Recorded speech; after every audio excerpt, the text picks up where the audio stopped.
오늘 우리 주 하나님 말씀은 신명기 18장 15절에서 22절까지 말씀입니다. 제가 봉독하겠습니다. 주 당신들의 하나님은 당신들의 동족 가운데서 나와 같은 예언자 한 사람을 일으켜 세워주실 것이니 당신들은 그의 말을 들어야 합니다. 이것은 당신들이 호렙산에서 총회를 가진 날에 주 당신들의 하나님께 청한 일입니다. 그때 당신들이 말하기를 주 우리 하나님의 소리를 다시는 듣지 않게 하여 주시며 무서운 큰 불도 보지 않게 하여 주십시오. 우리가 죽을까 두렵습니다. 하였습니다. 그때 주님께서 내게 말씀하시기를 그들이 한 말이 옳다. 나는 그들의 동족 가운데서 너와 같은 예언자 한 사람을 일으켜 세워 나의 말을 그의 입에 담아줄 것이다. 그는 내가 명한 모든 것을 그들에게 다 일러줄 것이다. 그가 내 이름으로 말할 때에 내 말을 듣지 않는 사람은 내가 벌어줄 것이다. 또 내가 말하라고 하지 않은 것을 제 마음대로 내 이름으로 말하거나 다른 신들의 이름으로 말하는 예언자는 죽임을 당할 것이다 하셨습니다. 그런데 당신들이 마음속으로 그것이 주님께서 하신 말씀인지 아닌지를 어떻게 알겠느냐고 말하겠지만 예언자가 주님의 이름으로 말한 것이 그대로 이루어지지 않으면 그 말은 주님께서 하신 말씀이 아닙니다. 그러니 당신들은 제멋대로 말하는 그런 예언자를 두려워하지 마십시오. 아멘. 이제 이스라엘 민족이 가나안 땅에 입성하게 되면은 지금까지 인도자 역할을 했던 모세는 그 역할을 다 했기 때문에 죽게 됩니다. 그런데 문제가 생깁니다.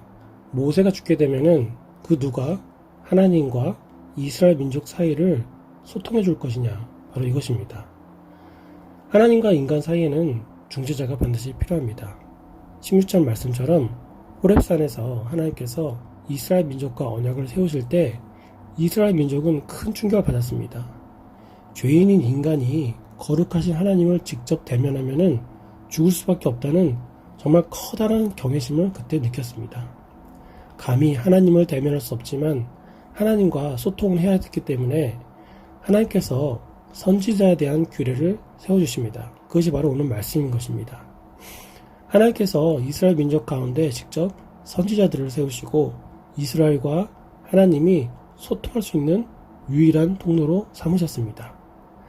하나님은 선지자를 이스라엘에게 일으켜 세우시고 또 이스라엘은 하나님께서 세우신 선지자의 말을 잘 경청하고 잘 따라야 했습니다. 만일 선지자의 말을 듣고서도 따르지 않는다면 선지자를 세우신 하나님을 거역하는 것이기 때문에 큰 벌을 내리신다고 오늘 말씀에서도 경고하십니다. 선지자는 이스라엘에서 가장 높은 권위를 가진 사람이었습니다. 왕조차도 선지자의 권위에 비교되지 않는 곳이 바로 이스라엘이었습니다. 백성이 왕의 말을 거역한다고 해서 하나님께서 그들에게 벌을 내린다라고 하지 않으셨습니다. 반면에 백성이 선지자의 말을 거역할 경우 벌을 내린다고 오늘 말씀처럼 말씀하신 것처럼 벌을 내린다고 경고하신 것 보면은 선지자의 권위가 얼마나 높은지를 가늠할 수가 있는 것입니다. 이스라엘 첫 번째 왕이었던 사울이 사무엘 선지자의 말을 따르지 않았을 때부터 그의 몰락이 시작된 것을 생각해보면 하나님께서 말씀의 권위를 얼마나 귀하게 다루시는지를 우리가 알 수 있습니다. 하나님께서 모세 이후에 선지자를 통하여 이스라엘에게 말씀하실 것이기 때문에 이스라엘은 하나님의 말씀을 듣기 위한 다른 방법을 찾을 필요가 없었습니다. 이것이 왜 중요하냐면은 지난주 말씀에서 살펴봤듯이 이스라엘 민족이 거주하게 되는 가나안 지역에는 자녀를 불살라 바치는 그런 인신 제사를 행하거나 갖가지 요술과 점술이 횡행하는 그러한 정말 이교도적인 그런 지역이었습니다. 만약 이스라엘에게 모세와 같은 선지자, 하나님과 이스라엘 민족 사이를 소통해주는 그런 중재자가 없다면은 이스라엘 민족은 당장에 그 가나안 지역의 이교도의 방식을 따랐을 것입니다. 그래서 하나님께서 모세를 대신하여 선지자를 보내어 이스라엘 민족을 변함없이 인도하겠다 이렇게 약속하신 것입니다. 여기서 선지자의 요건이 구체적으로 제시되고 있습니다. 먼저 선지자는 이스라엘 사람이어야 합니다. 그리고 선지자는 하나님의 이름으로 선포한 것들을 성취되어야 하는 그러한 말을 하는 사람이어야 합니다. 또 선지자가 말한 것이 이루어지지 않는다면은 그 선지자는 하나님의 대변자가 아니라는 그런 거짓말을 한 게 됩니다. 또 마지막으로 그 선지자 요건은 선지자는 하나님의 이름으로 말씀을 선포해야만 합니다.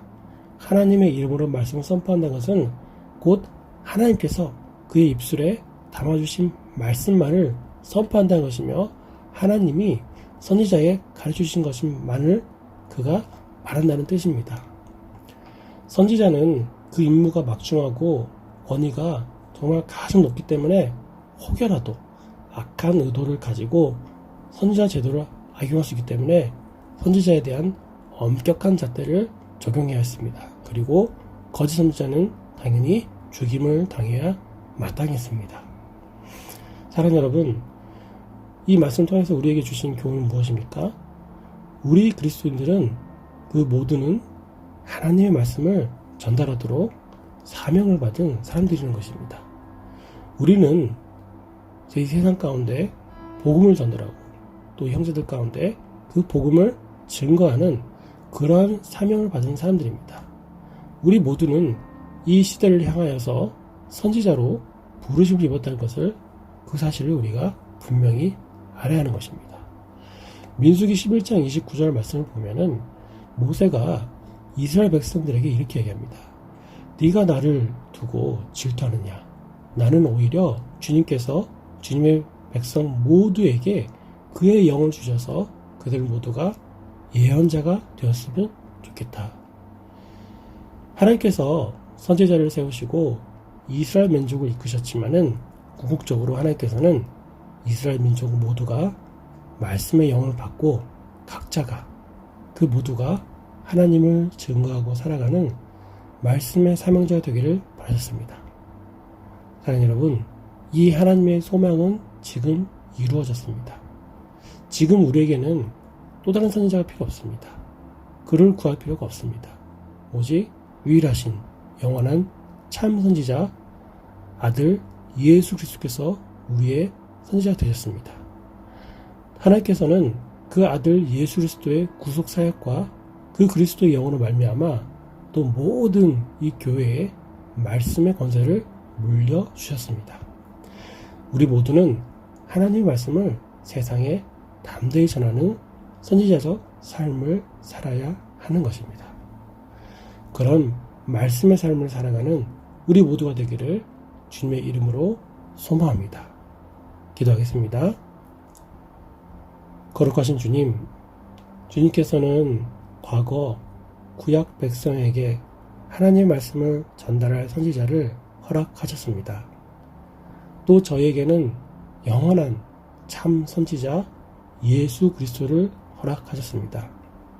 무엇보다 그 말씀의 영이 우리 안에, 우리 각자 안에 거하셔서 우리가 주님의 귀한 말씀을 세상에 전달하고 보여줘야 하는 선지자적 사명을 우리에게 주셨습니다. 우리 모두가 이런 귀한 삶을 살아갈 수 있도록 주께서 지혜를 덧입혀 주시옵고 능력을 주시길 간절히 소망합니다. 예수님의 이름으로 기도합니다. 아멘.